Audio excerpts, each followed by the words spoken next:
Alien abductions, real or planned by the government? Today I want to talk about Monarch programming, which is an offset of MK Ultra, and its relationship to alien abductions.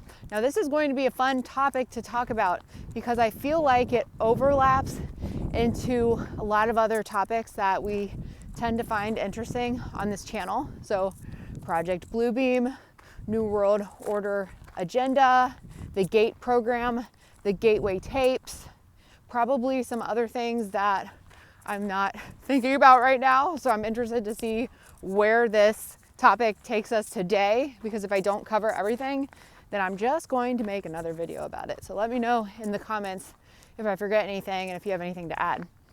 But today I want to talk about Monarch programming lore, because I get a lot of comments on my channel about people who have had experiences being abducted, or they've had alien dreams, dreams that felt very real, stuff that happened to them in childhood. And this is reminding me of a story that I heard recently on another podcast. It might have been the Y Files. I'm trying to remember the name of this guy. I think, if you know the name, help me out in the comments. But there's an episode that just came across my feed. It was about a man who got a phone call when he was like 7, or he was a young child. And it was from like an AI computer alien type voice. And it said, "We can't intervene with your free will, but we need to know if we have your consent to do this. But basically, when you grow up, we're going to give you information for how to create like AI or something like that." And then years later, he ended up playing out the prophet. And I believe, I'm not sure if he's like working with the government or like if he's considered more of a fringe part of the disclosure movement. I can't for the life of me remember his name, so I really apologize. But this goes along with the idea of what I want to get into today, because as I was going through the Monarch programming book that I always talked about, so Fritz Springmeier and Cisco Wheeler's work, the Illuminati Formula used to create an undetectable total mind-controlled slave, they actually mentioned this topic in there, and it's pretty interesting. The way that they talk about this topic is they say that most, probably not all, but most, if not all, alien abductions are planned by the government. And this actually also reminds me of another person you might have heard of, Whitley Strieber. He wrote the movie, or made the movie, or the movie Communion, I think it's called Communion, was inspired by his work. He had an alien abduction experience, and he has an implant in his ear, and you can see the implant. I think like he's done x-rays and stuff, so it's definitely there. And then I think he's on a lot of podcasts and stuff and talks about the beings, and doesn't seem like he's mad that he has an implant. I think he's accepted it. But even stories like his, where he talks about going up to like being taken in these UFOs. I think he talks about being taken throughout his life and seeing other families there, and it felt like it was at a military base. And even a lot of these people who are involved in these covert experiences or experiments or programs or whatever, even have hybrid children, almost like a lot of people who have experienced these abductions, like they've taken DNA skin samples. And then we could even get on the topic of super soldiers, which there's a lot of kids, I believe this might even be connected to the GATE program, but people that talk about these super soldier programs where I don't know if it's happening in their dream world or when they're under or in altered states of consciousness, or if this is happening at secret military bases, or if this is all happening in the mind or like in the dream realm, as I said. Because, side note, I've also recently watched a podcast, forget which this guy's name, Dan something. He's a bigger creator. I think he was on, is it Taylor Welsh in the Deep End? He might have been on Taylor Welsh's podcast. But they did an episode about clones and how he was saying the government has made clones using fragments of human consciousness. So how do we know if we have clones out there and if our consciousness is fragmented? And he said that he has done deliverance on those souls who have been affected by that stuff. So I just thought that was interesting. And if I can find the link, I'll certainly link that in my description for you. But I think he's also the one I've referenced on my channel before, because again, another side note, when I was making a lot of videos about Gate and the Gateway tapes, when I first started really talking on here, one of the things I saw during the remote viewing segment of one of the Gateway tape experiences, I saw a cloning facility. I saw like giant test tubes and I don't know, I can't remember now if they were babies or like, I think they were, I can't remember if it was babies or humans that I saw, but I saw in my mind's eye, like I was remote viewing some kind of underground, I don't know if it was an underground facility, but it was like way out in the middle of nowhere. And I was like shown a Google Maps image where almost like I was flying over this facility and there was a bunch of greenery, green trees and stuff. And then it took me to a facility where there were giant test tubes of human clones in there. And third side note, sorry, ADD tangent, but that also just reminded me of another time I was in deep meditation and then I was shown images of Montauk Point, what I believe to be Montauk Point, and I was seeing it in like a remote viewing type way, and that ties into the show Stranger Things, which was originally supposed to be called Montauk, and that was a big activation for a lot of gate kids and gifted kids, because if you haven't noticed, in pop culture, we're also seeing a lot more references to these kind of gifted children who might be like secret government experiments or sleeper agents. So all of this stuff kind of ties together. That's why it's kind of easy to get off topic when you're talking about this stuff. But I think what I was trying to say when I brought up all these experiences between the clones, the hybrids, the people who are, you know, the famous people talking about abductions and how they often see military bases, it ties into what I was reading about in the in Wheeler and Springmeier's book that I mentioned earlier. So they have a whole section about programming. So the whole book is essentially about how to create an undetectable mind-controlled slave and all the tactics that they use, how programming starts before you even exit your mother's womb. It's often people who are from the 13 bloodlines, Illuminati bloodline, or gifted kids, those of us with an IQ of 130 or higher, which I found out recently is only like 2% of the population, which is crazy. But those are the people most likely to be experimented on. You can even look back in your ancestry to see if you have connections to these family lines. And I've gone over that in other videos about targeted individuals and bloodlines and generational curse breakers. So if you want to go deeper into that subject, you can check out my playlist on that.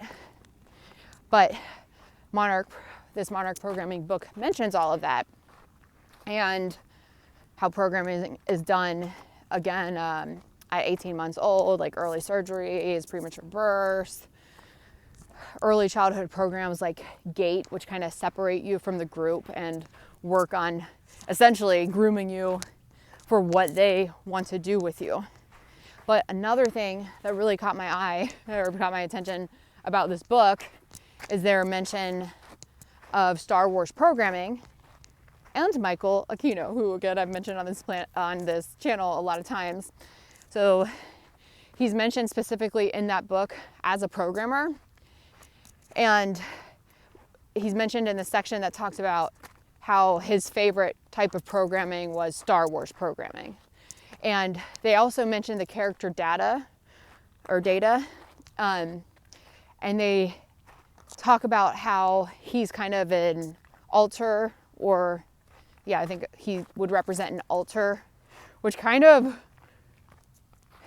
sounds like a lot of us who have autism, Asperger's. I don't know if Asperger's is kind of similar to autism in that aspect, ADHD. So essentially neurodivergent people, data would represent the part of us whose mind is like a library. We can like remember so many different things. And it kind of reminds me of me. Like, I think that's what part of ADHD is. It's like jumping around from topic to topic. And I always explain ADHD as your brain is a web. You've got all these systems that are kind of running at the same time. So that's why when one area lights up, you think of the other one. So you jump around topics a lot because you kind of see everything as a big picture rather than being able to necessarily focus. And yet, ironically, at the same time, you do have the ability to hyper-focus on tasks that you love. So I don't really know how that works. Just very interesting. But when he was talking about, when they were talking about the Star Wars programming in that book and data, I immediately thought of how a lot of us, especially these younger generations, more and more people being born with autism. I've always said autistic people are so smart. It's almost like they're otherworldly. But that also begs the question, because this book was written in the 90s, because Michael Aquino was a big part of our military and co-authored a book called From PSYOP to Mind War, and then because we had programs in the education system like GATE programs, and we haven't even really covered the special ed programs, which might not have necessarily been special ed. Those kids could have been targeted too. And I only say that because a lot of people I knew that were in the special ed program grew up to be psychic mediums, and they're actually really smart. So it makes me wonder if they were really like slow, or if that was some kind of program, or they were doing something special with those kids too. I'm not really sure. So if you're in that program, I'd love to hear your experience and see your thoughts on that. But my point in bringing all this up is that it seems to me, again, all speculation, but I find it odd that Michael Aquino's name is mentioned in there. He founded the Temple of Set, which is an offset of Satanism. He was sued for shady stuff that he was doing with like children. I think children in the lawsuit said that they saw him and maybe his wife at those events where they would have been harmed, I guess, SRA type scenarios. And then that led me to question, well, did somebody like him, who was familiar with Monarch programming and MK Ultra, take ideas from that programming and then use them on the masses in society? Because again, this book came out in the 90s. So the fact that so many kids are waking up,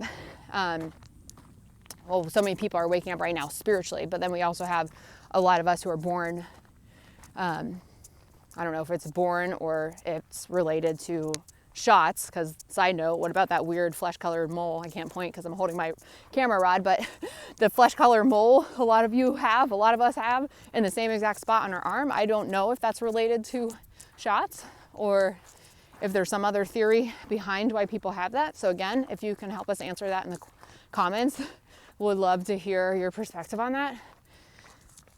But it just makes you wonder, these people and this kind of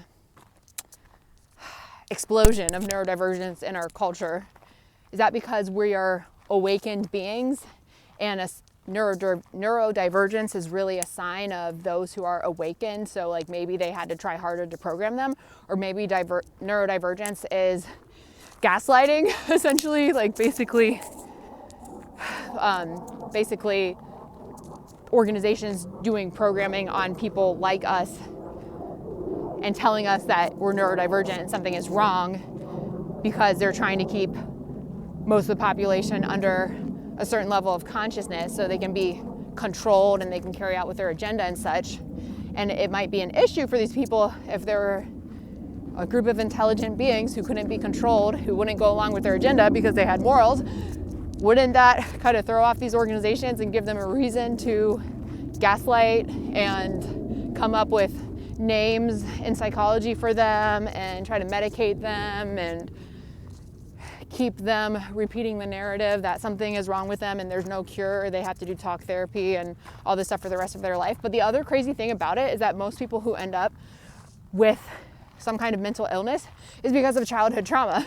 And a lot of that childhood trauma, I'm realizing, comes from the medical system, especially when you're reading about Monarch programming and how they do programming, and the fact that they know how to create trauma and split people's psyches from the womb. So our hospitals by design, like the flashing lights, the cords and the sterile environment, the fact that the baby is separated from the mom literally like right when they're born, and then they get sent, especially like preemies, like get sent to the NICU. And then in Monarch programming, in this book, there's a section where they talk about how these secret societies have infiltrated these hospital systems, and they have witches and warlock, or I guess it would be more so probably witches, on staff who are designed to be handlers for the babies, and they're supposed to hold them and practice their programming tactics on them as infants, because as infants we are literally a blank slate. We are in, I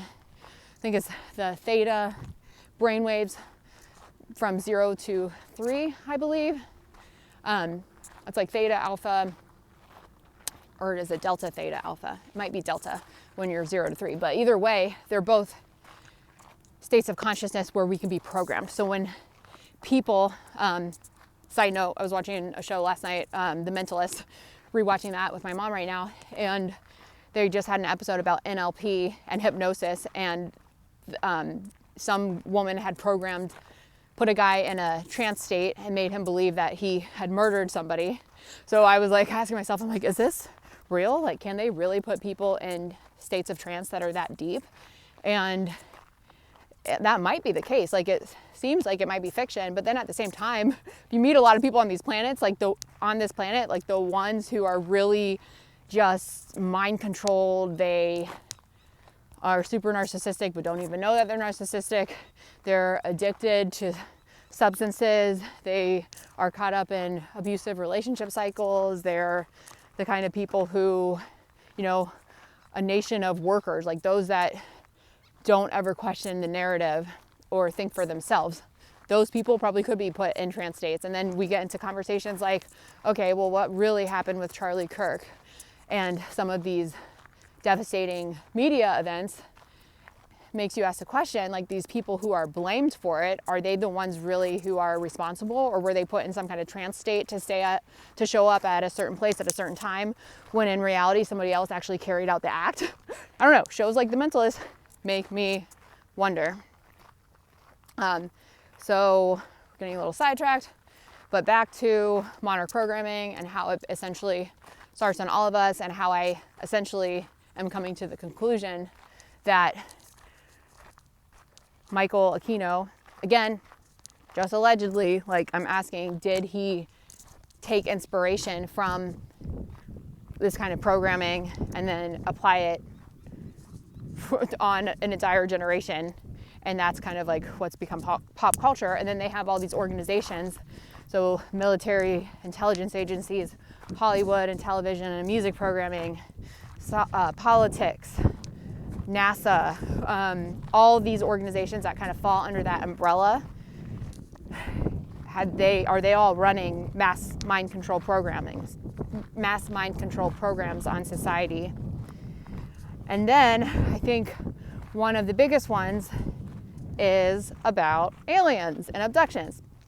So back to the book, they also mention in that book that most alien abductions are staged. So not only do they talk about the specific Star Wars programming and how Data is an alter that a lot of people have, alter being an alternate personality, because in Monarch programming it splits your mind and can program another alter in you. But they also talk about how a lot of these abductions are done by these secret societies who, at the core root of it, are worshiping demons. So basically, I mean, I've heard some really disturbing testimonies in that book where they talk about taking a child, and I've even heard people like Nathan, I think it's Nathan Reynolds, talk about this on podcasts, where they drown them. And I just think it's really weird that a lot of GATE kids have had a near drowning experience that they remember, but maybe they remember it as something else. But the near drowning experiences are to take children who are in the consciousness state of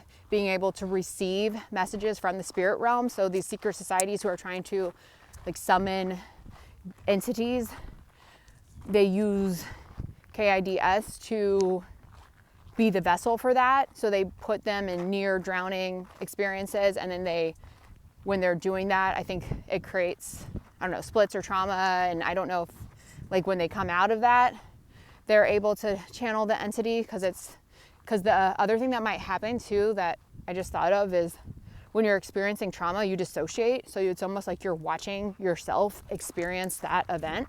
So when you're outside of your body watching, is someone or something in your body, like something entered your body, and that's what's coming through you. But you're dissociating and you're kind of like watching yourself in that experience out there.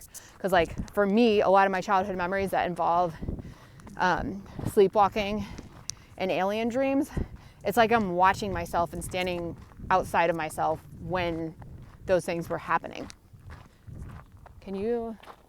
I can't tell if the sun, if you can even see me on camera, because it's so bright out here. But so yeah,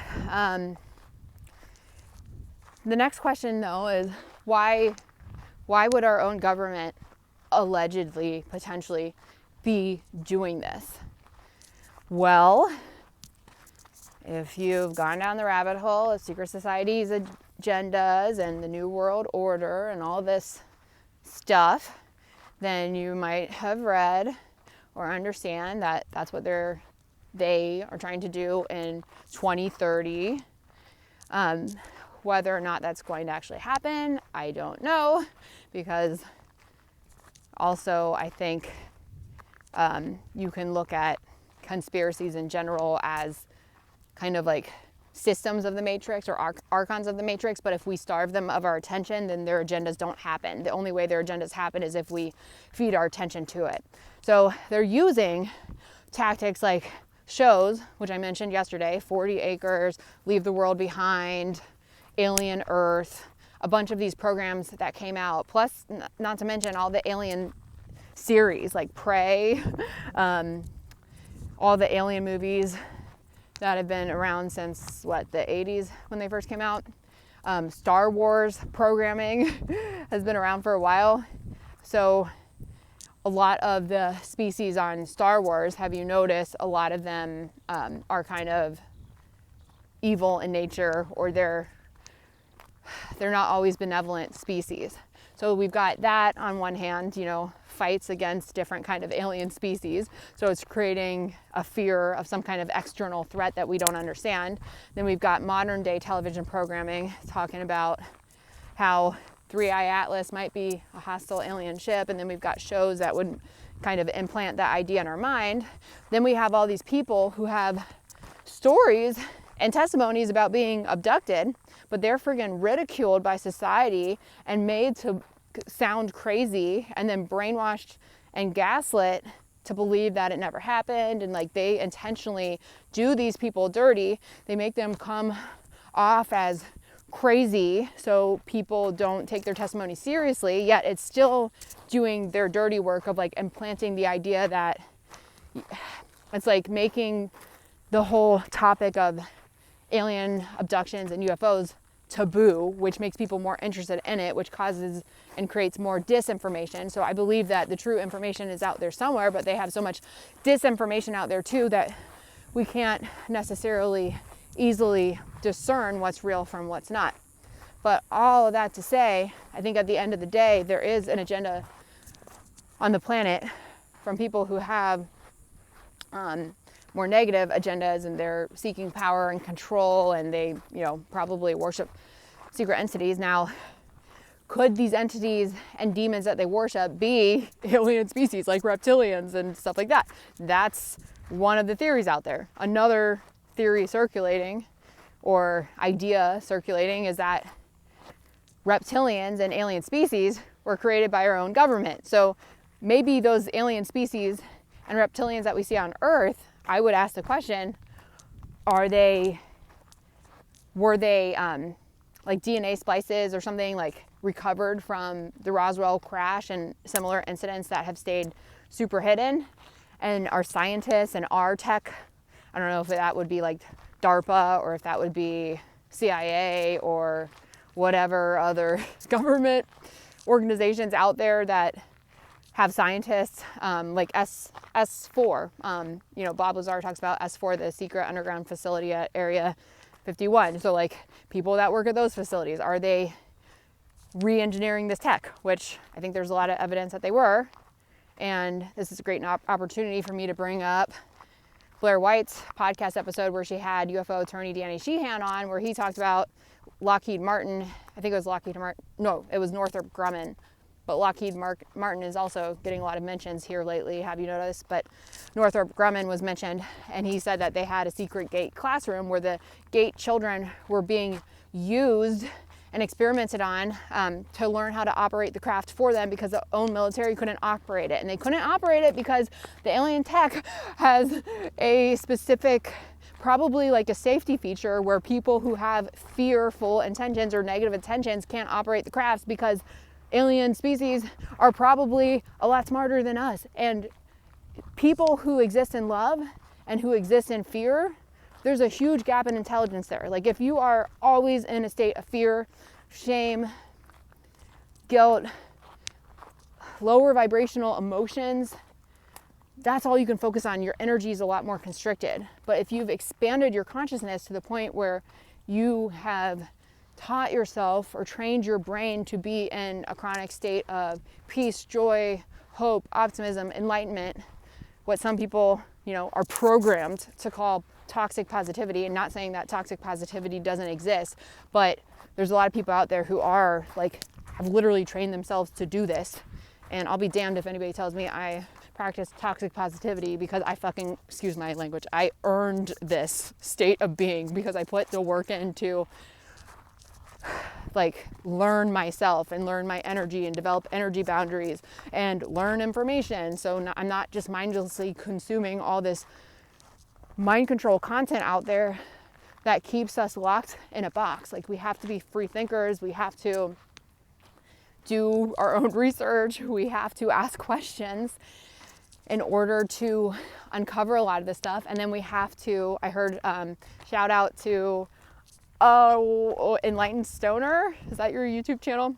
You were talking about this in your video.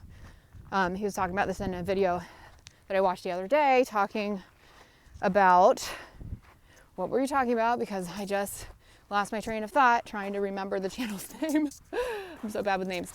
Oh geez, what were you talking about?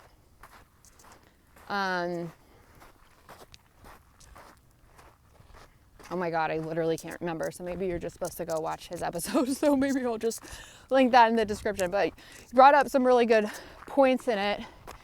And, oh my God, I just feel like I have a mind blank. I hate when that happens, because it's like, is this technology interference? Like I'm not supposed to be talking about this stuff? I don't know. Either way, he was talking about, how we have to put the work in. I was thinking about mind control, talking about mind control. Like we have to put the work in. We can't be lazy. And you can either put the work in up front for something, as he was saying, or you skip out and take the easy way out. And it's always going to catch up with you, because that's what I was saying in my episode the other day. What we resist persists. So if you're, substance abuse is a big way that people do this. And I also experienced this myself when I was addicted to alcohol and was in that cycle of always drinking and smoking and all those things, because I was trying to avoid how I felt on the inside, trying to distract myself from it. So it's a form of escapism, but there's always a root cause of addiction. Like if you have to alter your consciousness every single day, ask yourself why. Why do I feel like more like myself when I partake in substance abuse? Is that by my own free will? Or is that some kind of mind control that would want me to be in altered states of consciousness every day? Cough, cough, Monarch programming, cough, cough, MK Ultra experiments, cough, cough, even the GATE program, allegedly, that was playing the gateway tapes, which is another form of altered states of consciousness, maybe not so negative as substance abuse. But my point is that substances pacify us. They keep us in lower states of consciousness and can keep us in trance states where we're more suggestible. So when we're watching movies or TV programming while under that influence, that's how this collective reality of hostile alien invasion might happen, or civil war might happen, when enough people are in these unconscious trance states and they're allowing themselves to consume all of this media whose agenda is to mind control and pacify the entire population to play out their new world order plans or their transhumanism agenda. So how, there was another point I wanted to bring up. How do we stay above that though? How do we not fall victim to this kind of mind control? Well, the first thing is being aware that it's even existing.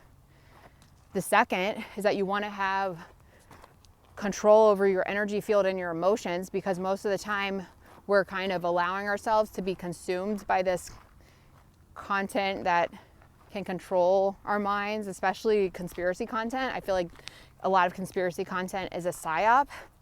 That's why I speak of conspiracies, but I also try to approach them in a grounded way, because what I noticed before I started this channel, after my gang stalking experience, I had looked up the topic a couple times on the internet, but every time I would go on and find somebody talking about it, they just come off as really paranoid and really scary, which I understand because of the brainwashing and the gaslighting that's happening and the technology out there that they have. So if they've got microwave technology and they can literally play frequencies in your ears, they might be able to make you have paranoid thoughts. But I don't think you're necessarily doomed even if you do fall in that category. I also went through a period of paranoia when I was being gang stalked, but ultimately my higher state of consciousness won over. And ultimately what saved me from a complete mental breakdown while all that was happening was I really had to look myself dead in the eye, in the mirror, and say, your daily MJ use is not serving you. First of all, let's take a look at the people in your life who were pushing it on you. They really wanted you to be in an altered state of consciousness. So why?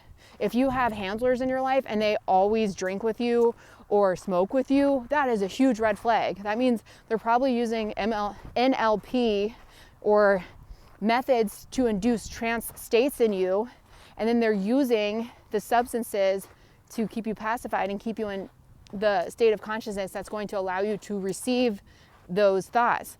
So the more we rely on people outside of us to kind of tell us who we are, the more we associate our own identity with alcohol or MJ. Like a good example is like me, like when I was in my 20s, when people asked me my hobbies and my interests, I literally couldn't tell you. My interest would be, I like to go to the bar and play darts with my friends. Like, I'm a bar girl. I like dive bars. That's my personality. I like dive bars. Like, I wasn't interested in music and movies and creation of any kind. I didn't go hiking. I didn't do anything cool because it was always like, beer is my identity, trying the new beer, having the cool whiskey drink and being able to recommend that to somebody. Being the guy at the bar who reads a book because he's deeper than the other guys at the bar. Sorry, plane. But I used to kind of be like that too, like this whole, like, and that's another program and script that they run as part of mind control. The tortured artist and poet. A lot of people who are into music, poetry, and have talents and gifts for this stuff might fall into that area of picking up on that identity of the tortured artist. So not only because we have our own trauma we haven't worked through, but also because the mind control programs at large, what we've grown up watching in the media and movies, and what people around us are doing. So we pick up on their behaviors, and a lot of us will mimic and copy them. And if you're watching this, you might be one of the 2% of the population who actually legitimately has the ability to be a free thinker.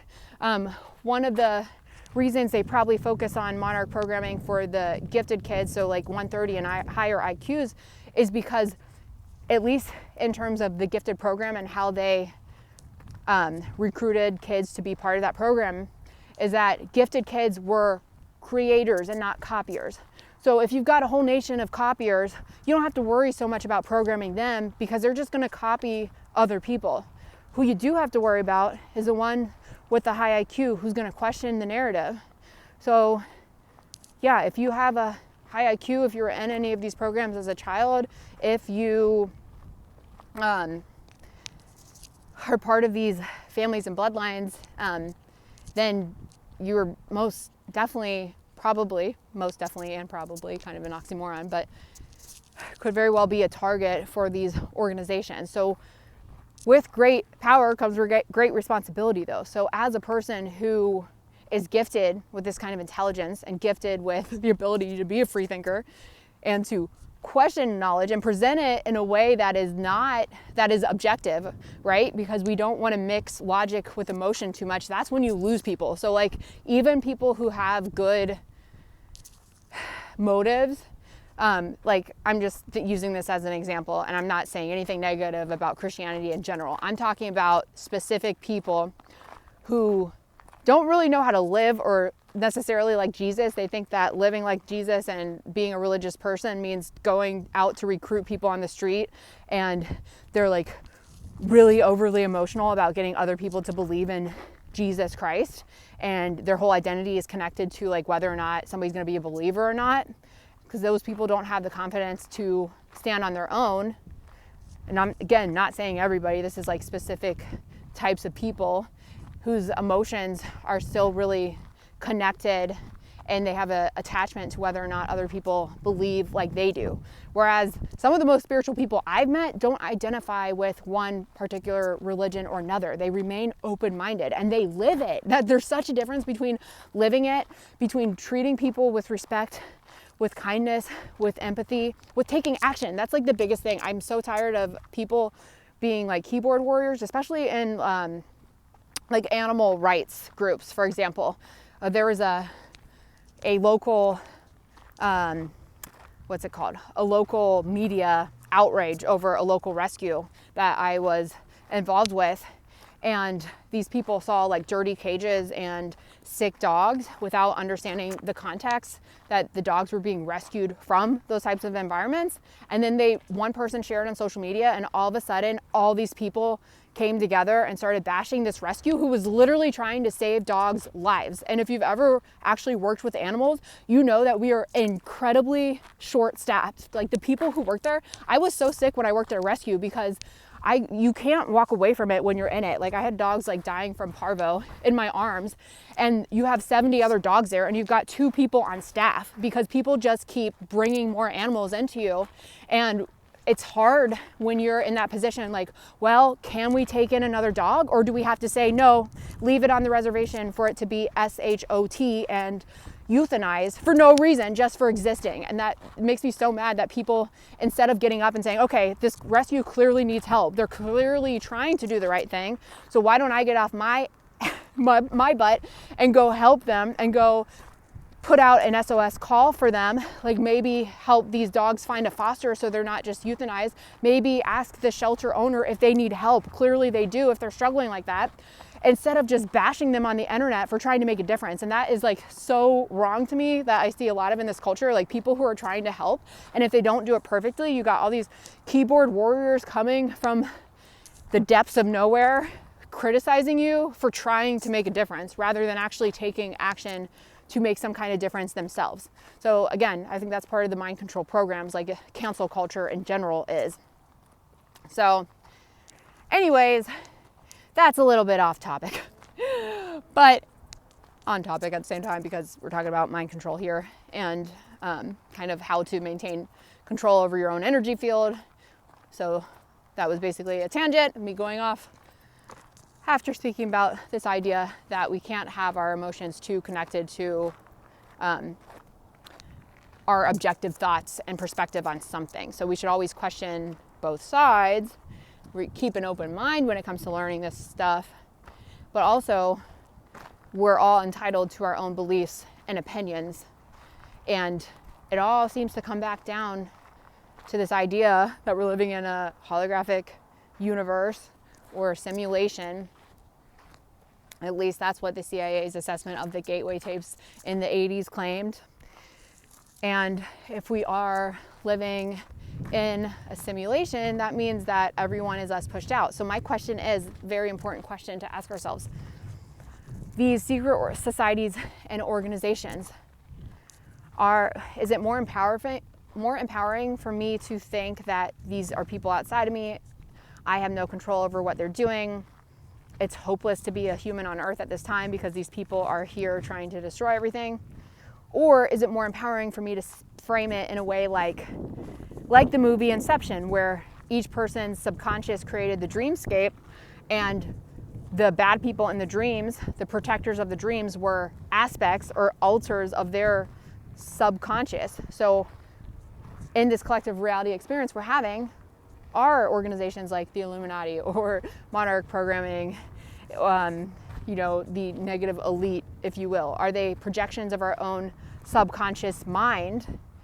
And I'm leaning more towards that option, because what I found when I was going through my gang stalking experience is that